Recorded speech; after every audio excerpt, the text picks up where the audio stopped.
요한계시록 16장을 읽어보겠습니다.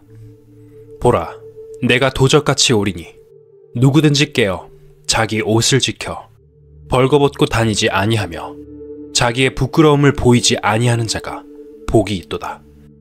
인류의 역사를 끝내는 마지막 전쟁인 아마겟돈 전쟁이 절정에 이르렀을 때 예수님이 재림하십니다. 여러분 중에 예수님의 재림을 믿지 않으시는 분이 계실지 모르겠습니다만, 여러분이 안 믿는다고 해서 예수님이 재림을 안 하시는 것은 아닙니다. 구약성경 이사야 7장에 예수님이 처녀의 몸에서 탄생하신다고 기록된 말씀대로 분명히 예수께서는 지금으로부터 2000년 전에 처녀의 몸에서 탄생하셨습니다. 그때 사람들이 보지 않는 가운데 말 구유에서 탄생하셨습니다. 그분이 하나님이시고 하나님의 아들이십니다. 첫 번째 오시는 예수님은 사람의 영혼을 구원하시는 분이시고, 두 번째 재림하시는 예수님은 사탄을 멸망시키고 사탄에게 속한 자를 심판하시고 이 세상의 나머지 사람을 회복시키고 자연계를 완전히 회복시키는 왕이십니다. 예수님을 왜 그리스도라고 부를까요? 그리스도라는 말은 기름 부음 받은 자라는 뜻인데, 구약 성경에는 선지자와 제사장과 왕을 기름을 부어 세웁니다. 예수님은 육신으로 계실 때는 선지자이셨습니다. 부활 승천하셔서 지금은 제사장으로 계십니다. 제사장 다음에 예수님은 왕으로 재림하셔서 이 세상을 1000년간 완전한 평화의 세계를 이룩해서 통치하십니다. 요한계시록 16장을 다시 읽어보겠습니다. 보라, 내가 도적같이 오리니 누구든지 깨어 자기 옷을 지켜 벌거벗고 다니지 아니하며 자기의 부끄러움을 보이지 아니하는 자가 복이 있도다. 여기 나오는 자기 옷은 어떤 옷이라고 했습니까? 내가 여호와로 인하여 크게 기뻐하며 내 영혼이 나의 하나님으로 인하여 즐거워하리니 이는 그가 구원의 옷으로 내게 입히시며 의의 겉옷으로 내게 더하심이 신랑이 사모를 쓰며 신부가 자기 보물로 단장함 같게 하셨습니다. 바로 구원의 옷입니다. 인류의 조상인 아담이 선악을 알게 하는 나무의 실과를 까먹은 후에 자기가 벗었다는 것을 발견했습니다. 벗었다는 사실을 알게 된 것은 영혼이 죄로 더럽혀졌다는 뜻입니다.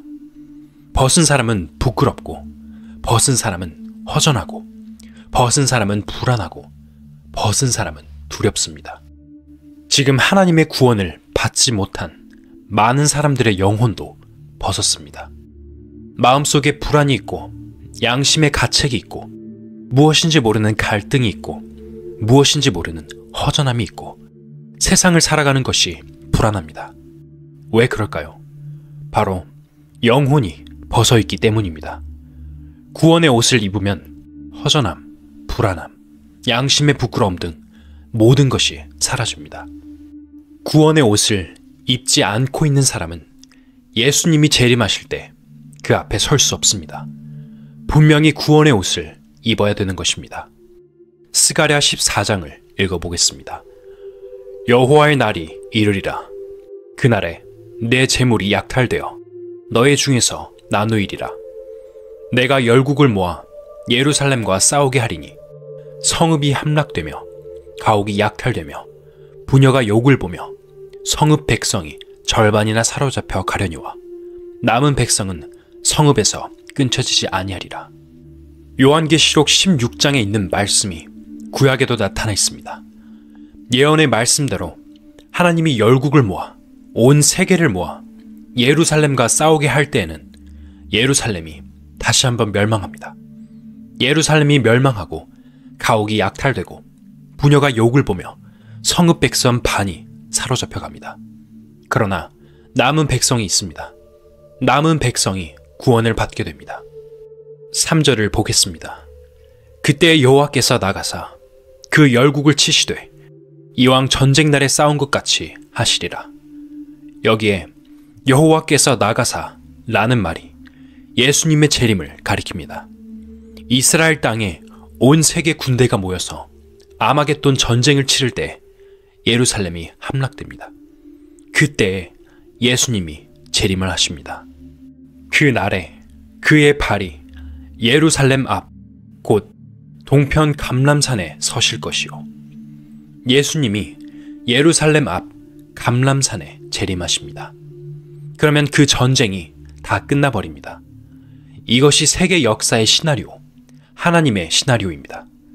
하나님을 반대하고 도전하는 사탄의 세력이 이 세상을 완전히 잡고 있는데 결과적으로는 이렇게 됩니다. 이러한 계획이 지금 하나하나 추진되어 가고 있고 거의 완성되어 가고 있는 실정입니다. 여러분들은 현재 이 세상에 되어지는 모든 일의 의미를 잘 모르지만 이 성경을 알고 있으면 그 모든 일들의 의미를 알게 됩니다.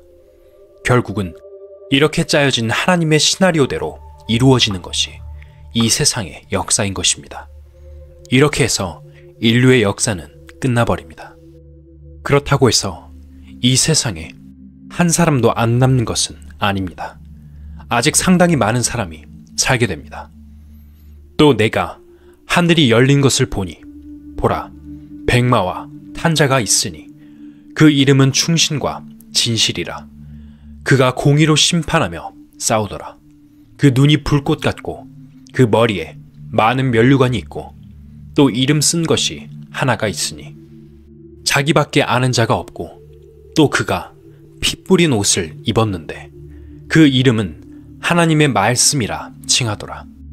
하늘에 있는 군대들이 희고 깨끗한 세마포를 입고 백마를 타고 그를 따르더라. 그의 입에서 이 한 검이 나오니 그것으로 만국을 치겠고 친히 저희를 철장으로 다스리며 또 친히 하나님 곧 전능하신 이의 맹렬한 진노의 포도주 틀을 밟겠고 그 옷과 그 다리에 이름 쓴 것이 있으니 만왕의 왕이요 만주의 주라 하였더라. 예수님이 재림하시는 모습입니다. 예수님도 백마를 타고 재림하신다고 되어 있습니다. 예수님 혼자만 재림하시는 것이 아니라 하늘에 있는 군대들, 희고 깨끗한 세마포를 입고 백마를 탄 천군 천사들과 함께 오십니다. 그리고 이 세상의 모든 군대를 칩니다. 또 내가 보니 한 천사가 해에 서서 공중에 나는 모든 새를 향하여 큰 음성으로 외쳐가로되 와서 하나님의 큰 잔치에 모여 왕들의 고기와 장군들의 고기와 장사들의 고기와 말들과 그 탄자들의 고기와 자유한 자들이나 종들이나 물온대소하고 모든 자의 고기를 먹으라 하더라. 이 말씀에 보면 아마겟돈으로 전쟁하러 몰려들었던 동방군대나 온 세계 군대가 다 멸망합니다. 사람들은 자기 나름대로 이유가 있어 싸우지만 하나님은 그러한 방법으로 끌어모아 이스라엘 땅에서 전부 심판하시는 것입니다. 후에 새들의 잔치, 독수리의 잔치가 있습니다. 공중에 나는 모든 새를 향하여 큰 음성으로 외쳐가로되 와서 하나님의 큰 잔치에 모여 왕들의 고기와 장군들의 고기와 장사들의 고기와 말들과 그 탄자들의 고기로 많은 독수리들이 잔치를 벌인다는 말입니다. 이스라엘 땅에는 상당히 많은 독수리들이 살고 있다는 이야기를 들었습니다. 이렇게 해서 이 무시무시한 전쟁이 끝납니다. 그 다음 19절을 보겠습니다. 또 내가 보매 그 짐승과 땅의 임금들과 그 군대들이 모여 그 말 탄자와 그의 군대로 더불어 전쟁을 일으키다가 예수님이 재림하시면 서로 싸우던 동방의 군대와 온 세계 군대가 갑자기 감람산에 나타나신 예수님을 공격합니다. 재림하시는 예수님과 천군 천사들의 무리를 공격하기 시작합니다. 그렇지만 당할 수가 있습니까? 20절을 보겠습니다. 짐승이 잡히고 짐승은 세계 지배자인 적그리스도입니다. 그 앞에서 이적을 행하던 거짓 선지자도 함께 잡혔으니 거짓 선지자는 이스라엘의 지도자입니다. 이는 짐승의 표를 받고 그의 우상에게 경배하던 자들을 이적으로 미혹하던 자라. 이 둘이 산채로 유황불 붙는 못에 던지우고 지옥입니다. 유황불 붙은 못에 산채로 들어간 것입니다. 이 세상에서 산채로 지옥에 가는 존재는 적그리스도와 거짓 선지자입니다. 그 나머지는 말 탄 자의 입으로 나오는 검의 죽음에 모든 새가 그 고기로 배불리우더라. 이렇게 해서 이 전쟁은 완전히 끝이 납니다. 요한계시록 20장을 읽어보겠습니다. 또 내가 보매 천사가 무저갱 열쇠와 큰 쇠사슬을 그 손에 가지고 하늘로서 내려와서 용을 잡으니 곧 옛 뱀이요 마귀요 사단이라. 잡아 1000년 동안 결박하여 무저갱에 던져 잠그고 그 위에 임봉하여 1000년이 차도록 다시는 만국을 미혹하지 못하게 하였다가 그 후에는 반드시 잠깐 놓이리라. 역사가 흘러서 7년 환난 기간에 들어서게 됩니다. 그 기간 동안 인류 역사 마지막에 일어날 전쟁, 또 많은 환난, 흉년과 지진 등이 일어납니다. 이때가 바로 이 세상을 심판하는 마지막 기간입니다. 그 기간 끝에 예수님께서 재림하십니다. 예수님이 재림하셔서 최후의 전쟁을 끝내버리고 마귀를 잡아 무저갱에 던져버립니다. 이 무저갱이란 곳은 마치 블랙홀과 비슷한 곳인데 거기서 1000년 동안 못 나오도록 가둬놓습니다. 같은 시기에 1000년이란 기간 동안 예수님께서 이 세상을 통치하십니다. 이 기간에는 마귀가 없어졌기 때문에 죄가 없습니다. 혹시 구원을 못 받았어도 이런 희망은 조금 가질 수 있습니다. 구원을 못 받았어도 이 환난 기간 동안 요행이 살아남는다면 전쟁에도 살아남고 지진에도 살아남고 오존층 파괴에도 살아남고 에이즈에도 안 걸리는 등 그 많은 환난에서도 살아남는다면 희망이 있습니다. 그러나 대부분의 사람들이 죽을 것입니다. 살아남은 사람은 천년왕국에 함께 들어갑니다. 그러면 1000년 동안 죽지 않고 살 수 있습니다.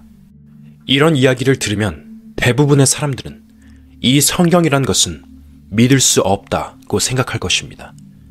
여러분들의 현재 상식으로는 믿을 수 없을 것입니다.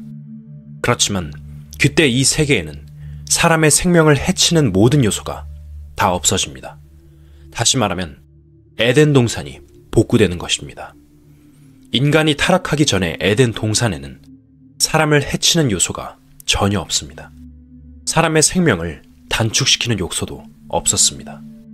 그렇기 때문에 이 기간 동안에는 사람이 1000년을 살 수 있었습니다. 그것이 천년왕국입니다. 성경에 보면 100세에 죽은 사람을 어린아이 취급하는 내용이 있습니다. 이사야서에 보면 그런 말씀이 있습니다. 환난 기간을 거쳐 요행이 살아남으면 그렇게 됩니다. 그러나 그렇게 살아남았다고 해서 구원을 못 받았던 사람들이 영원한 천국에 가게 되는 것은 아닙니다. 천년왕국은 이 지상 천국이지 영원한 천국은 아니에요. 영원한 천국에는 들어갈 수 없습니다. 마지막 대심판이 있은 후에 지옥에 가는 일이 일어납니다. 계속해서 요한계시록 20장 4절을 보겠습니다. 또 내가 보좌들을 보니 거기 앉은 자들이 있어 심판하는 권세를 받았더라.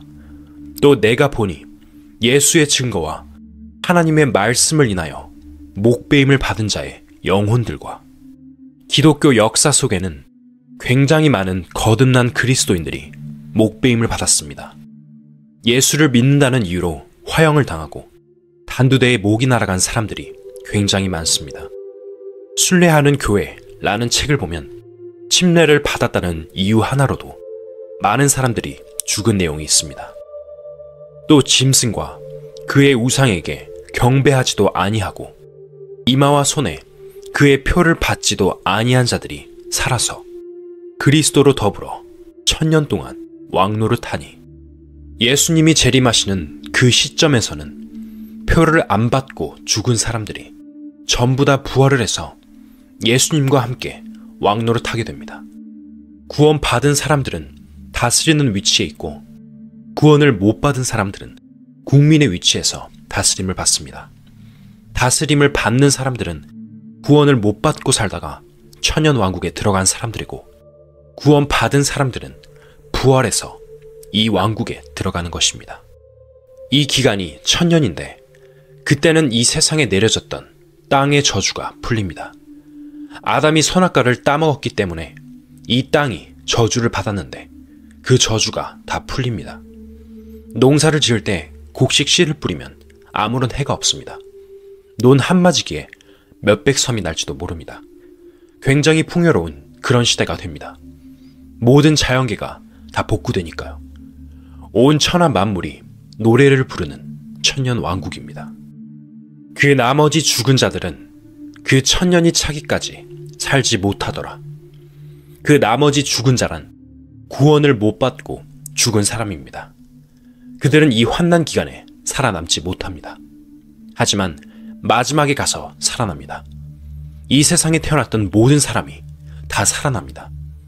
1000년 전에 부활하는 사람은 복이 있고 1000년 후에 부활하는 사람은 큰일인 것입니다. 계속해서 읽어보겠습니다. 그 나머지 죽은 자들은 그 1000년이 차기까지 살지 못하더라. 이는 첫째 부활이라. 이 첫째 부활에 참여하는 자들은 복이 있고 거룩하도다. 둘째 사망이 그들을 다스리는 권세가 없고 도리어 그들이 하나님과 그리스도의 제사장이 되어 1000년 동안 그리스도로 더불어 왕노릇하리라. 1000년 동안 왕노릇하는 영광스러운 세계가 옵니다. 현재 이 세상에는 여러 가지 어려움이 있지 않습니까?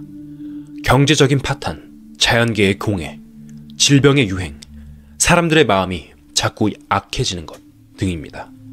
하루가 다르게 많은 사건이 일어나고 사람들의 마음은 계속 악해집니다. 지금 사람들의 미래는 암담합니다. 아무것도 없어요. 걸핏하면 마약을 하고 강렬한 음악을 즐깁니다. 그러한 음악을 계속 들으면 생활의 리듬이 깨집니다. 반항의식이 생깁니다. 부모님의 말도 안 듣고 선생님 말도 안 듣고 다만 자기의 마음을 강하게 자극하는 그 노래에 도취되어 마음이 섹스에 기울게 됩니다. 또 자살하고 싶은 마음도 생겨납니다. 염세주의적인 사상도 일어납니다. 지금 이 시대에 만연하게 퍼져 있는 이러한 음악들이 사람들을 완전히 망쳐가는 것입니다. 세상이 거의 끝에 와 있다는 징조입니다. 지구 자체도 오존층에 구멍이 뚫어져서 자외선 광선이 막 쏟아져 내립니다. 이 지구가 모든 면에서 끝을 향해서 달려가고 있는 거예요. 사람들의 마음도 얼마나 악해지는지 모릅니다. 이러한 것이 모두 말세적인 현상인 것입니다. 분명히 이 지구의 역사는 끝이 오고 태양도 끝이 있고 모든 것은 끝이 오도록 되어 있는데 바로 오늘 우리가 살고 있는 이 시대가 끝이 오고 있는 시대인 것입니다. 지금까지 우리가 공부한 이 모든 것이 사실인데 이 사실이 우리 눈앞에 펼쳐지고 있습니다. 그런데 여러분은 오늘까지 어떻게 사셨습니까? 인간의 역사가 이러한 방향으로 흘러가고 있는데 무엇을 생각하고 무엇을 찾고 어떤 마음으로 지금까지 살아왔는지 반드시 되돌아봐야 합니다. 마태복음 7장을 읽어보겠습니다. 나더러 주여 주여 하는 자마다 천국에 다 들어갈 것이 아니요 다만 하늘에 계신 내 아버지의 뜻대로 행하는 자라야 들어가리라. 성경 한 구절 읽어보겠습니다. 나더러 주여 주여 하는 자마다 천국에 다 들어갈 것이 아니요 다만 하늘에 계신 내 아버지의 뜻대로 행하는 자라야 들어가리라. 예수님이 하신 말씀입니다. 혹시 여러분 중에 교회를 다니는 분이 계신다면 이 말씀을 숙제로 삼으시고 깊이 생각해 보시기를 바랍니다. 내가 하나님의 뜻대로 행하는 사람인가? 하나님의 뜻대로 행하지 않으면 천국에 못 들어간다고 했는데 나는 어떻게 될 것인가? 사람들은 이런 성경을 읽으면 이것은 나와는 상관이 없다고 하면서 그냥 지나칩니다. 그것은 하나님의 뜻대로 행하는 것이 무엇인지 모르기 때문입니다. 하나님의 뜻대로 행하는 것이 무엇인지 모르니까 행할 수 없습니다.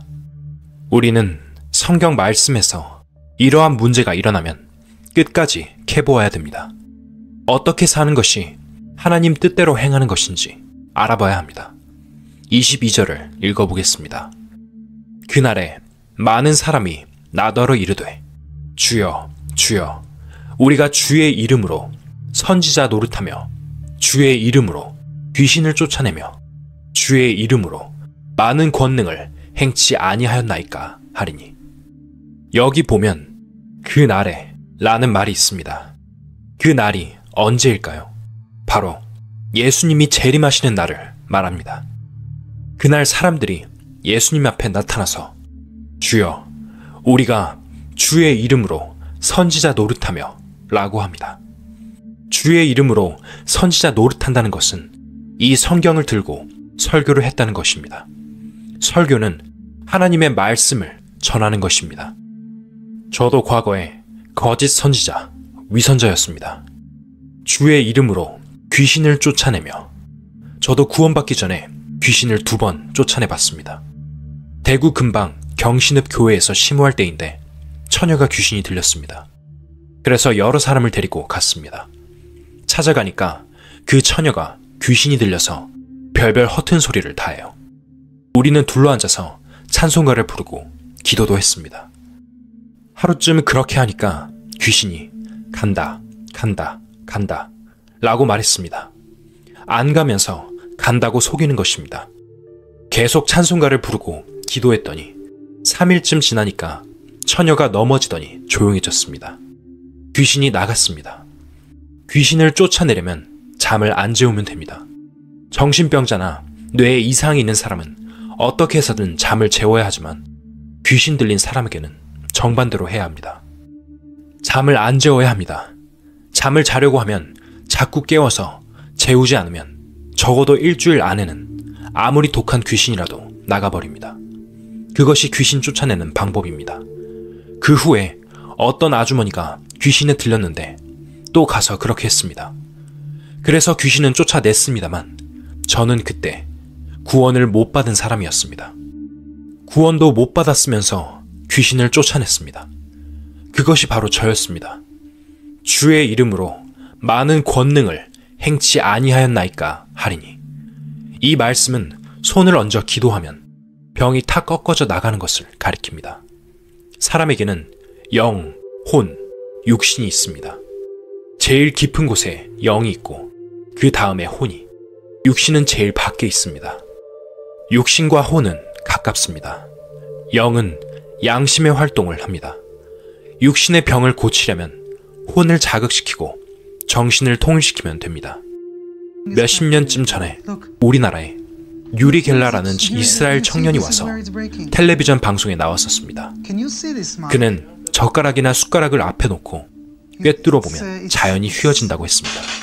그때 많은 사람들이 젓가락과 숟가락을 휘었습니다. 그것이 정신 통일에 의한 것입니다. 정신을 통일하면 기적이 일어납니다. 옛날에 스님들이 축지법을 쓴다든지 이상한 무술을 한 것도 정신 통일에 의한 것입니다. 정신을 통일하면 사람의 병을 고칠 수 있는 힘이 나옵니다. 사람들이 산중에 가서 40일 금식 기도를 하면 정신 통일이 이루어져서 어떤 병을 고칠 수 있는 힘이 나옵니다. 그러나 그것은 성령의 일이 아니에요. 그때에 내가 저희에게 밝히 말하되 내가 너희를 도무지 알지 못하니 불법을 행하는 자들아 내게서 떠나가라 하리라. 예수님이 나는 너를 모르겠다. 너는 불법을 행했다. 나를 떠나가라고 하십니다. 그러면 지옥에 갑니다. 우리가 분명히 짚고 넘어가 할 것은 성령으로 병을 고칠 수도 있습니다. 성경을 읽고 깨닫게 되면 병이 깨끗하게 낫는 사실이 있습니다. 그것은 성령으로 병을 고치는 것입니다. 그러나 우리가 잘못 알면 아주 이상한 일에 걸릴 가능성이 굉장히 많습니다. 스가랴 14장을 읽어보겠습니다.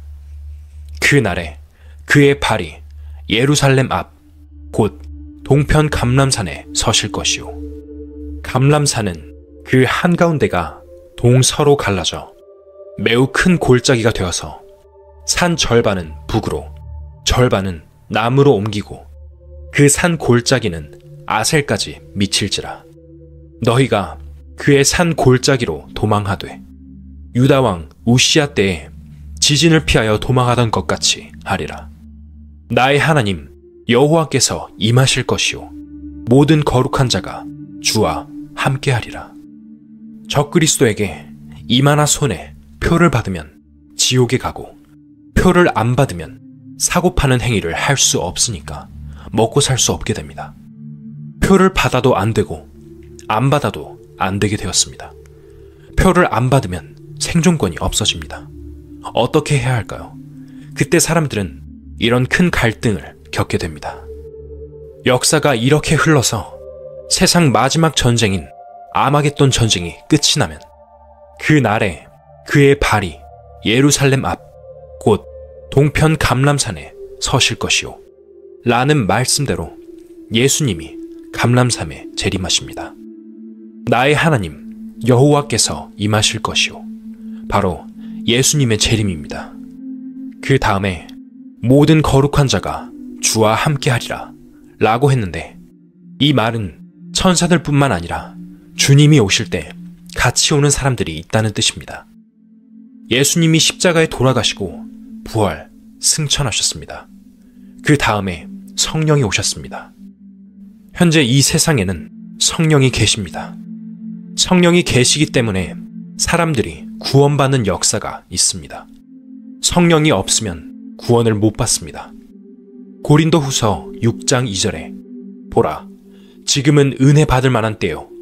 보라, 지금은 구원의 날이로다 하고 나와 있듯이 지금은 구원의 기간입니다. 구원의 기간이 지나고 나면 구원을 못 받습니다. 지금 우리가 살고 있는 이 기간이 구원의 기간인데 이 기간이 끝이 나면 성령이 떠나버립니다. 그리고 나면 적그리스도가 이 세상에 정체를 드러냅니다. 성경 한 구절 읽어보겠습니다.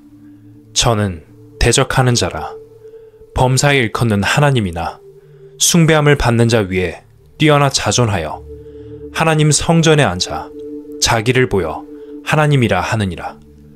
앞으로 하나님의 성전에 앉아서 자기를 나타내 보이며 스스로 하나님이라 말하는 자가 바로 적그리스도 666입니다. 6은 사람을 나타내는 수이고 3은 하나님을 나타내는 수인데 6이 3개인 것은 사람이 하나님 노릇한다 는 뜻입니다. 그것이 666에 숨겨진 뜻입니다. 바로 적그리스도를 말합니다. 내가 너희와 함께 있을 때에 이 일을 너희에게 말한 것을 기억하지 못하느냐? 저로 하여금 저의 때에 나타나게 하려 하여 막는 것을 지금도 너희가 안 하니. 여러분, 이미 적그리스도는 이 세상에 살고 있습니다. 하늘에서 갑자기 떨어지는 것이 아니라 지금 이 세상에 살고 있어요. 그러나 그가 나타나는 것을 막는 힘이 있기 때문에 지금은 모습을 드러내지 못하고 있습니다. 불법의 비밀이 이미 활동하였으나 지금 막는 자가 있어 그 중에서 옮길 때까지 하리라. 적그리스도를 막고 계시는 분은 바로 성령이십니다. 지금 이 세상에 성령이 계시기 때문에 그가 정체를 드러내지 못하고 있습니다. 성령이 그것을 막고 있습니다. 성령은 하나님을 믿지 않는 사람의 마음에도 영향을 줍니다. 지금 현재 이 세상이 어느 정도 질서를 유지하고 있는 것은 바로 성령이 있기 때문입니다. 성령의 영향이 있기 때문에 양심이 조절되고 있습니다. 그러나 어느 날 성령이 떠나버리면 막는 자가 없어지니까 그때 적그리스도가 나타납니다. 첫째 인을 뗄 때 백마탄 자가 나온다는 것이 그 뜻입니다. 적그리스도가 나와서 성령이 없는 환난의 시대에 접어드는 것입니다. 성령이 없는 시대이기 때문에 환난이 오는 거예요. 이때 사람들의 마음이 극도로 악해집니다. 지금 벌써 마귀가 굉장히 활발하게 활동하고 있습니다.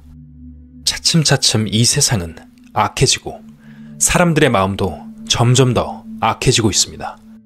그러면서 이 세상에서 영혼이 구원받는 문은 닫히게 됩니다.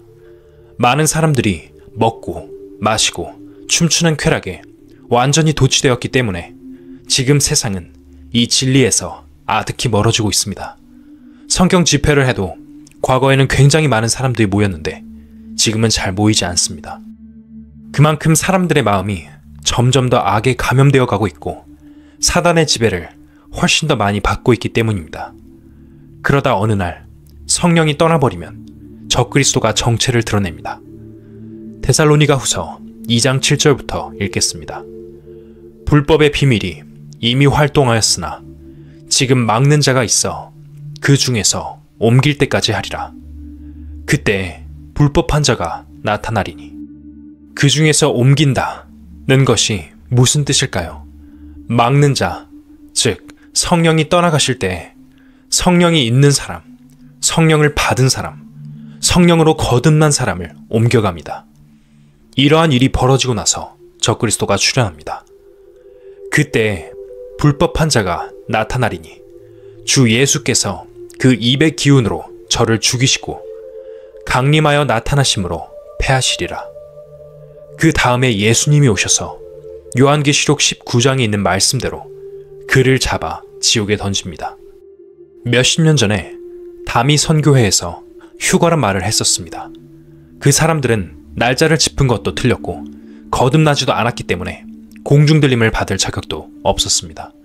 마귀에게 완전히 속은 것입니다. 휴거가 일어나면 이 육신은 부활하신 예수님의 육신처럼 변하게 됩니다. 이 육신이 죽지 않는 육신으로 변해버린다는 뜻입니다. 바로 그것이 성령이 이 세상에서 떠나가실 때 성령이 있는 사람, 구원받은 사람도 같이 떠나간다는 뜻입니다. 그러면 적그리스도의 666표를 안 받아도 됩니다. 표 받는 문제가 그렇게 해결되는 것입니다. 데살로니가 전서 4장 16절을 읽어보겠습니다. 주께서 호령과 천사장의 소리와 하나님의 나팔로 친히 하늘로 쫓아 강림하시리니 그리스도 안에서 죽은 자들이 먼저 일어나고 예수님이 재림하시는데 이 재림을 공중 재림이라고 합니다. 예수님이 공중 재림하실 때 먼저 역사 속에서 구원받고 죽은 사람이 전부 다 함께 부활합니다. 바로 첫째 부활입니다. 죽은 자들이 먼저 일어나고 라는 말은 그 뜻입니다. 그 후에 우리 살아남은 자도 구원받고 살아있는 사람을 가리킵니다. 저희와 함께 구름 속으로 끌어올려 공중에서 주를 영접하게 하시리니 그리하여 우리가 항상 주와 함께 있으리라. 공중에서 예수님을 만나게 됩니다. 이것이 공중 재림이라는 것입니다. 그때 구원받은 사람은 성령이 있기 때문에 성령과 함께 들림을 받아갑니다. 그 후에 이 세상에는 환난의 심판이 있게 되는 것입니다. 바로 이것이 표를 받지 않을 수 있는 환난을 피할 유일한 길입니다. 성령의 인침을 받은 사람은 성령과 함께 가고 666의 인침을 받은 사람은 마귀와 함께 지옥으로 갑니다. 그렇게 운명이 갈리는 거예요. 형제들아, 내가 이것을 말하노니 혈과 육은 하나님 나라를 유업으로 받을 수 없고 또한 썩은 것은 썩지 아니한 것을 유업으로 받지 못하느니라. 우리가 이 피 있는 육신으로는 하늘나라에 들어갈 수 없습니다. 보라, 내가 너희에게 비밀을 말하노니 우리가 다 잠잘 것이 아니요. 여기서 잠잔다는 것은 죽는다는 뜻입니다. 마지막 나팔에 순식간에 호련이 다 변화하리니 나팔 소리가 나매 죽은 자들이 썩지 아니할 것으로 다시 살고 우리도 변화하리라. 피가 있는 이 육신, 언젠가 죽어서 썩게 될 육신으로 썩지 않는 하나님의 나라에 갈 수 없다는 것은 당연한 이야기입니다. 육신이 변해야 됩니다. 하나님은 완전하신 분입니다. 그런 하나님이 현재 우리의 육신, 이 썩을 육신을 만들어 놓고 그것뿐이라면 그 하나님은 믿을 필요가 없습니다. 하나님이 인간을 창조하셨는데 이렇게 불완전한 육신이 창조의 전부라면 그 하나님은 불완전한 하나님이고 그런 하나님은 믿을 필요가 없는 것입니다. 육신이란 것은 불완전합니다. 얼마나 불완전합니까? 조금만 활동하면 피곤하고 배고프고 병들고 걱정과 근심이 있습니다. 현재 우리의 영혼이 지내고 있는 이 육신은 완전한 것이 아닙니다. 미완성체입니다. 이 미완성체인 몸이 예수님이 재림하실 때 모든 자연계와 함께 완전하게 되는 것입니다. 이뿐 아니라 또한 우리, 곧 성령의 처음 익은 열매를 받은 우리까지도 속으로 탄식하여 양자될 것, 곧 우리 몸의 구속을 기다리느니라. 구원 받은 사람은 성령의 처음 익은 열매를 받았습니다. 즉, 성령을 받았다는 뜻입니다. 성령의 처음 익은 열매, 성령을 받았지만 썩을 육신을 가지고 있기 때문에 우리에게는 아직 탄식이 있습니다. 우리 육신은 아직 변화되지 않았습니다. 우리 육신은 아직 완성되지 않았어요. 그렇기 때문에 탄식이 있습니다. 배고픔을 느끼고 병이 들고 악한 것을 느끼고 탄식합니다. 그래서 여기에 성령의 처음 익은 열매를 받은 우리까지도 속으로 탄식하여 양자될 것, 곧 우리 몸의 구속을 기다리느니라 는 말씀이 있는 것입니다. 몸의 구속은 육신의 구원이란 뜻입니다.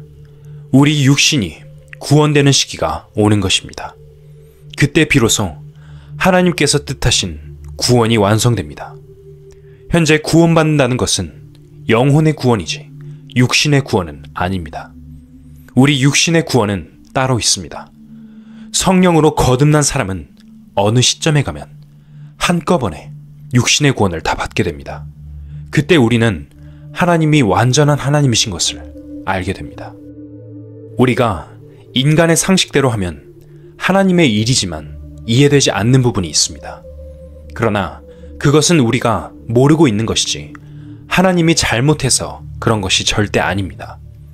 우리가 성경을 읽으면서 그동안 여러 가지 사실들을 쭉 찾아봤는데 사람들은 그런 것을 모르기 때문에 성경이 모순투성이고 이것이 잘못이고 저것이 잘못이고 이것이 마음에 안 맞는다는 등의 불평을 하는 것입니다. 불완전한 인간 자신이 모르고 있는 것일 뿐입니다. 이해가 되지 않는 부분은 사람들이 아직 이해하지 못하는 것이지 하나님이 틀려서 그런 것이 아닙니다. 어린아이는 어른이 아는 것을 다 모릅니다. 어른이 무엇을 만들 때 어린아이는 옆에서 자꾸 묻습니다. 그것을 일일이 다 설명해 주려면 곤란하지 않습니까? 사람도 그런데 하나님이 하시는 일을 인간이 어떻게 다 알 수 있겠습니까? 모르고 있는 부분은 인간이 아직 그것을 알 수 있는 위치에 도달하지 못한 것뿐이에요. 그렇지만 우리가 이제까지 공부한 것을 돌이켜보면 성경에 기록된 것은 모두 사실임을 어느 정도 확인할 수 있지 않았습니까? 과학적으로 세상을 창조했다. 이 역사는 하나님의 계획 속에서 이끌어 가신다. 모든 시나리오를 정해놓고 그 시나리오가 다 이루어지게 하신다. 어느 것의 사실이 아닌 것이 있습니까? 우리 인간의 육신이 완전한 육신으로 변화될 그 날이 바로 주님이 공중 재림하시는 날입니다. 이날 들림을 받고 육신이 변해서 공중에 있습니다. 현재 우리 육신이 제일 불편한 것은 무엇일까요? 시간과 공간 속에 갇혀 있는 것입니다. 공간 속에 갇혔다는 말은 집 안에 있으면 저 밖에서 어떤 일이 일어나는지 모르는 것과 똑같습니다. 공간의 제약을 받기 때문에 또 시간의 제약을 받습니다. 어떤 사람이 자동차를 운전하고 가다가 사고가 나서 죽었다면 그 사람은 10분 전에는 이런 사실이 일어날 것을 전혀 모릅니다. 1분 전에도 알 수 없습니다. 바로 이것이 인간이 시간 속에 갇혀 있다는 뜻입니다. 시간과 공간 안에 갇혀 있는 것이 인간이에요. 그러나 하나님은 시간과 공간 안에 갇혀 있지 않습니다. 우리가 답답한 것이 바로 이것입니다. 고향을 떠나 멀리서 타지 생활을 하는 사람들은 날개가 있으면 고향에 한번 갔다 왔으면 좋겠다 라고 생각합니다. 마음은 온 세계를 두루 다니지만 이 육신은 갈 수 없어 갇혀 있습니다. 그러나 어느 날 변화를 받으면 시간과 공간을 초월해버립니다. 가고 싶은 곳에 마음대로 갈 수 있고 과거, 현재, 미래가 다 보입니다. 완전한 자유의 세계에 인간이 들어갈 수 있습니다. 그것이 하나님의 창조입니다.